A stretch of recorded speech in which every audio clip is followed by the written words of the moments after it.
Welcome to Life Plan Differently with Rick Dwyer from Argallus Financial Group. In this podcast, we'll help you connect your personal expectations to your financial realities. Join us for this journey where we take a holistic approach to financial planning as Rick Dwyer draws from years of experience and guest experts to teach you how to avoid costly mistakes in your financial planning. Welcome back to the Life Plan Differently podcast with Rick Dwyer of Argallus Financial Group. I'm Patrice Sikora. At Argallus, there is a well-defined 7-step client experience. Rick will review that for us and talk about preparing for the day when you leave behind a steady paycheck and you can say you are retired. Now, Rick, step 1 you label as discovery, but it's more than just a meeting. Tell us more. During our discovery step, we're doing a couple different things. Number one, we may have met this individual or couple through a seminar that we held. They may have been a referral. So during this first meeting, we want to make sure that we're both on the same page, that we're a good fit for each other, in other words. I think there would be nothing less comfortable than trying to develop your life plan with somebody that you're not either in sync with, or for whatever reason you have a personality conflict. Making sure that we interact well together and that our philosophies are aligned is also part of that discovery process. So we do a lot of questions and answers going both ways just to make sure we're a good fit for each other. Another part of that step is we want to get the documents that they have brought with them, their account statements and maybe their insurance documents, any documents that they have that would be incorporated within a financial plan. And we want to have the opportunity to scan those, make copies, give them back the originals so that we can have a complete picture of where they stand financially. And it gives us the ability then to dive into a level of detail, which we'll talk about in step 2. We also want to make sure that we define their goals. In other words, what is important to them in retirement? And that's going to change from one person and one couple to another. One couple, for example, may have a desire to do a lot of traveling, while another may want to have a second home. And for another, they just want to go out to their favorite restaurant once in a while. Whatever their goals are, we want to make sure we have those documented so that we have the ability as we get further into step 2 to make sure that we are addressing their needs, goals, and desires. And what might that step 2 be? Evaluation? Yes, evaluation is step 2. So we're going to take all of the information that we gathered during our discovery meeting, and we're going to try and align those as best we can with their goals. Sometimes we can accomplish all of the goals and sometimes we can't. One of the other steps, I want to go back to step number 1, which is discovery, is after we have all the goals, we're going to also rank the importance of each of those goals. We may have, for example, 5 goals. Of those goals, we want to know which one is the most important, followed by the second most important, and so on. And the reason we want to do that is if we can't accomplish all of the goals, we want to know which ones are the most important and which ones we could either sacrifice or cut back on if we can't make all of the goals work. Now, I noticed you have some numbers here, things to consider, the cost of retirement, for instance, assisted living facilities, for instance. You peg the cost of retirement, or your studies do, at $700,000? Yeah, it can be a pretty staggering number. Yeah. And what a lot of people don't realize is that by not preparing for, say, a health event or a long-term care event that could include something from a stroke to breaking a hip, to dementia, which would include Alzheimer's, Parkinson's, things like that, you could wind up needing round-the-clock care because your spouse may not be able to fully attend to you if you're married. And if you're not married, then you need someone there to be able to attend to you. And care can be very expensive. My parents both required care in the latter parts of their lives, and it was $15,000 a month. You don't want to neglect care. Wow. Once again, that was for 2 people, 24-hour care. But it's not uncommon for care to run $23 an hour for in-home care. And that's where most people want to receive their care. So we want to plan for that. And in fact, when we're going through the discovery process, one of the things we'll ask them is, have you prepared for care? And if you needed to pay for it, how are you going to pay for it? And many times we'll get an answer like, well, I guess we'll take part of so-and-so's IRA, or maybe they have some CDs that are set to the side that they are planning on utilizing. But unfortunately, those numbers that they've set aside are very inadequate for what they think they're going to be recovering or requiring rather for long-term care. 200,000 sounds like a lot of money until you realize that you could be spending upwards of 100,000 a year. And then all of a sudden at the end of 2 years, you're out of money, but yet you still require care. And if you deplete all those assets for one person, especially if you're a couple, then what's left over for the surviving spouse? Right. So we want to make sure that we have healthcare, long-term care taken care of, but do it in a way that if you never need it, you're not paying for something that you never use. In other words, your estate will continue to keep that money, and you also continue to have access to those funds as well. Well, it sounds to me that you also have to look into how long these clients may live based on what their parents lived. Some really interesting studies in longevity is that just because your parents may have lived short lives, because we have clients that come in and say, well, my parents both passed away around 75. So, we're only thinking we need this money to last 10 years. And then you find out they run marathons, they don't smoke, they don't hardly drink. And you're looking at them and they're the epitome of health. And I'm saying, okay, you're 68. I think you have a lot more than 8 years to go. So you need to have that conversation with them. But just because their parents passed away at 75 doesn't mean that they will. And just because their parents may have lived into their late 90s doesn't mean you will either. So we want to come up with a number that makes sense. And for us in planning, we usually plan to between age 95 and 100. It's a little bit of give and take. If it was up to us every single time, we would always plan to 100.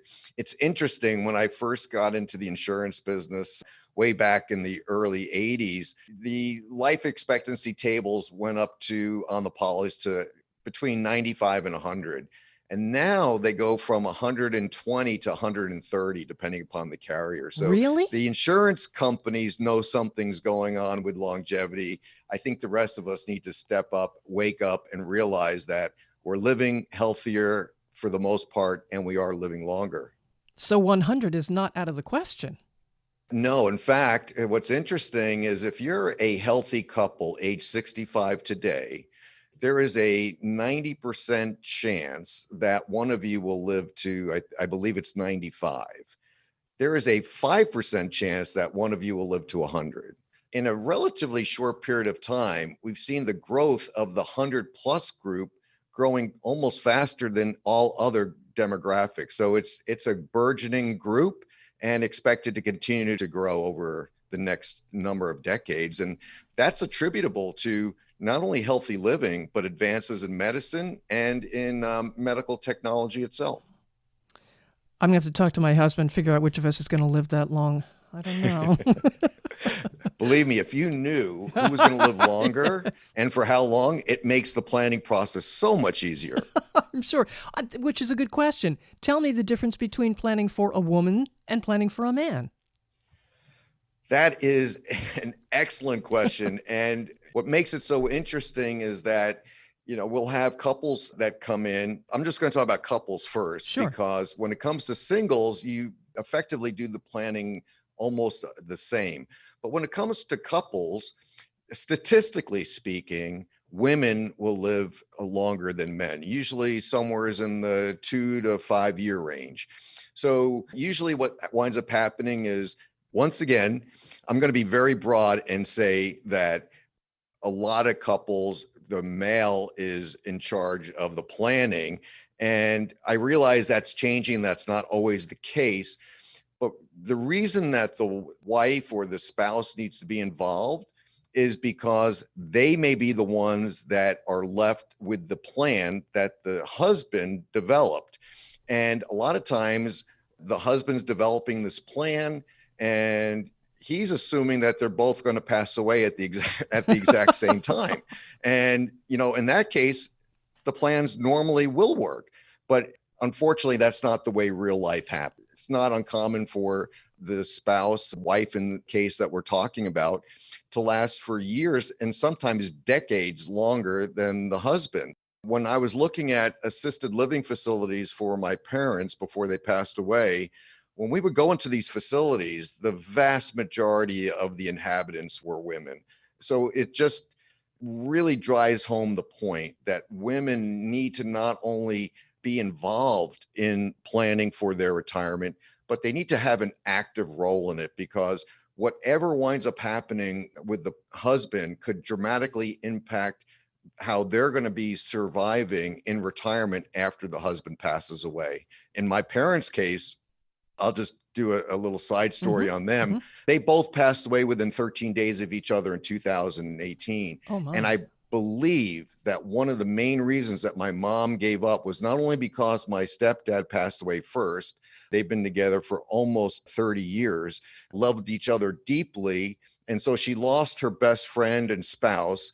But on top of that, he had developed Parkinson's about 10 years earlier. And during the time that he had Parkinson's, they went through almost all of their money and went from being virtually debt-free to virtually penniless. So I think the combination of losing her best friend and not having the assets that they were used to, I think all impacted her willingness to live on. And she reached a point where she was done. I think people want to have the choice of what they're going to do at end of life.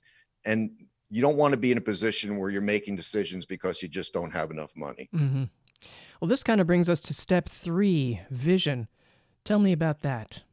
During step 3, the vision step, we're going to take all the information that we glean from step number 1, the discovery meeting, which includes all the assets, income sources, as well as goals, dreams, desires. We take that into step 2, where we do our evaluation, and we're trying to meet as many of those goals as we possibly can. And then during step 3, we have another meeting. And it's during that meeting that we present what we've come up with to maximize the number of goals that we can make attainable for that particular client and or client couple. What we're trying to do is show them we can meet either these goals or all your goals, preferably, is what we're trying to do. And we're coming up with different alternative suggestions that they get to pick and choose from. And it's really a conversation there where we're trying to find out, are we hitting the goals that are the most important, as you said, or have your goals changed? In other words, have the importance of your goals changed now that you actually see the plan and you want to do some slight adjustments? And that's what the purpose of the vision statement is, to kind of calibrate, are we on the same page that we discussed in step 1 after the initial analysis, or do we have to make some further changes? And we just want to be able to document where we are and are we going in the right direction? And sometimes we've hit the nail right on the head. They're happy with where we're going. And then we go on to step 4. If not, then we go back to step 2 again, reevaluate, and have another vision meeting after we've implemented those changes that we had discussed during the initial vision meeting. Step 4, integrate. Tell me about that. Once we reach the point where the clients are happy with the vision, then we start to integrate their existing assets and accounts into the overall plan. And the plan is what's been developed during the vision step. That could include moving assets from one account to another. It could include just incorporating existing accounts that they have somewhere else into the plan, in which case we don't have to do anything. And it may include putting some new products or services into effect that they currently don't have. So whatever it takes to make that plan effective and get it implemented is what we're going to do during the integrate step. And during this step, do you educate your clients as well as to what you're doing? We do that before we get to integrate. We do that during the vision step. Before we ever get to integrate, we want the clients to know exactly what the vision entails. If it means moving money from one account to another or adding a new product or service, we want them to know about that during the vision step. And this way, there are no surprises during the integrate step. Moving on to step 5, it looks like there may be some time between step 4 and step 5, which is labeled realize. What do you mean here?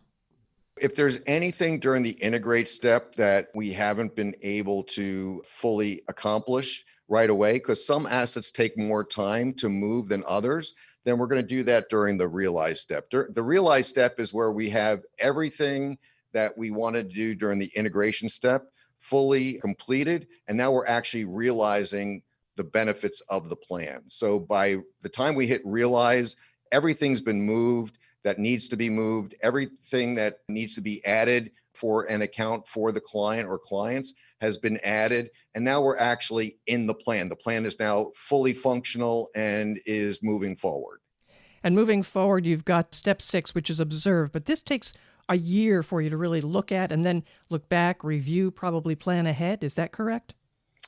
It is correct, but we do have certain vehicles that we use, such as our managed money platforms that we're managing and monitoring on a daily basis. So we'll be adjusting those throughout the year. Some of those get adjusted on a monthly or even an intra-monthly basis, while others get done on a quarterly basis. So we'll be adjusting portfolios as needed. But quite a few things don't need to be adjusted, and we'll just do a review on those. So whenever we have our reviews, which can range from quarterly to semi-annually to annually, is when we'll go back and we'll go ahead and have our review, which is actually the next step. But in the observe step, we're watching over the account, making sure it's performing as expected. And the clients, of course, are getting their statements, and then we update them on that during our quarterly, semi-annual, or annual meetings. With the recent market volatility, I'm sure this observe has kept you pretty busy. It has, but in all fairness, one of the things that we like is that we set our plans up so that our clients aren't beholden to the stock market. So what we find really satisfying is when we have a drop like we did in March, or we had the year before in December of 2018, we had no phone calls from clients worried about their accounts, because we set it up in such a way that they're not worried about what the market's doing, because we've already hit a risk level that they're comfortable with. They already know that if the market dropped, let's just say 35% as it did recently, well, they may only be down 10%. And that's a number that they can live with. They may not like it. No one likes their value of their account or portfolios going down, but it's within a range that they're comfortable with. There's a comment in here, you can be hurt more by market losses than you win with gains. Talk to me about that. So that's an interesting concept, in that when you're losing money, especially in retirement, those losses will hurt you more than gains will help you. What we mean by that, let's just use an example. So if you had 100,000 in your retirement account, and then the market lost 35%, well, you're now down to $65,000. Well, from 65,000 to get back up to 100,000 is about 52%. So you have to make 52% just to get back to where you were. So if you had never lost the money before, when the market dropped, or you only lost 10%, as I was saying previously, then when the market goes up 52%, you start making money instead of having to make up all those losses just to get back to even. All right, we're going through a 7-step program. We've been through 6 of those steps. Tell me about number 7, Rick. During the analyze phase, we're sitting down with the client and we're going over the results of the plan that we developed through the evaluation and the vision steps that we took earlier in the process.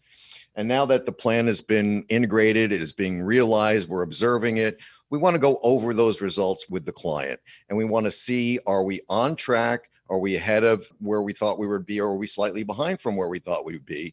We want to just make sure that the client's questions are answered, that they understand where we are in relationship to what we designed. And we also want to make sure that there haven't been any life changes on their end that would require us to go ahead and make additional changes to the plan.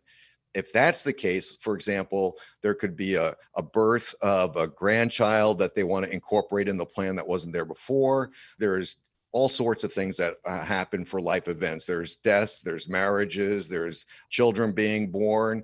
So whatever those life changes are, if they need to be incorporated in the plan, well, then we're going to go back to step 1 and start that process again to incorporate those new life changes back into their plan. So while you've got this nice 7-step program together, it appears there is no cookie-cutter approach to anyone. That is correct. We call this the Argallus Financial Map, and we do it for every single client. We don't have a one-size-fits-all for any client. Being independent advisors, we're not beholden to any one company or product or service. So it gives us the flexibility to go out and find what's best for that particular client and work with them to achieve their goals. Rick, you're talking about new clients that have been coming in here, but what if someone already has a plan and they maybe want a second opinion? Will you do that?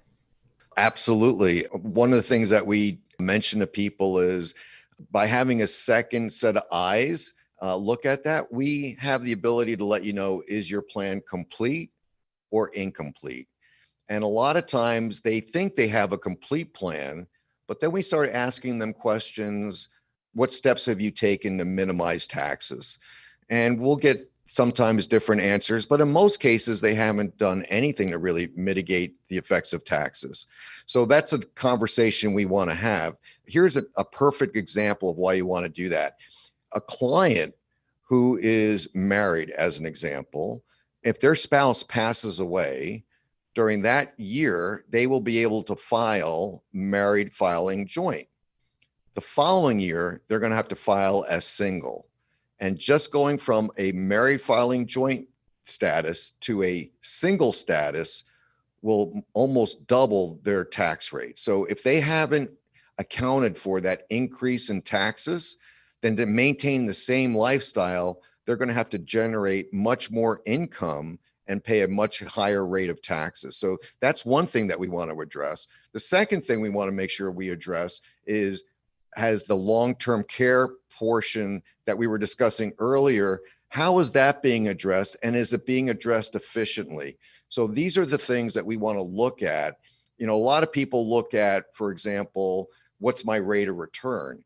Well, rate of return is kind of meaningless, especially when we go back to what we were talking about earlier, that losses will hurt you more than gains will help you.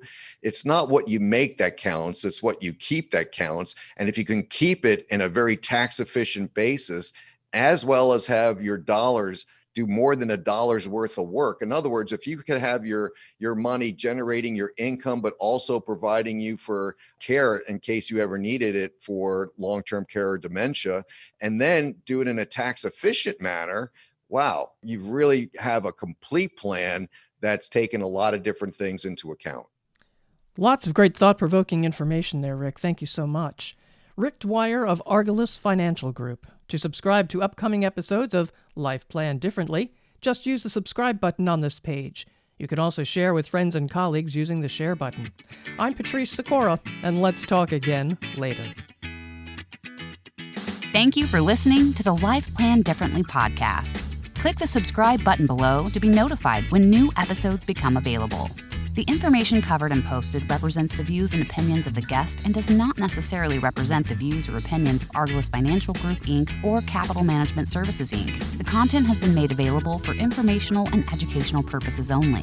The content is not intended to be a substitute for professional investing advice. Always seek the advice of your financial advisor or other qualified financial service providers with any questions you may have regarding your investment planning.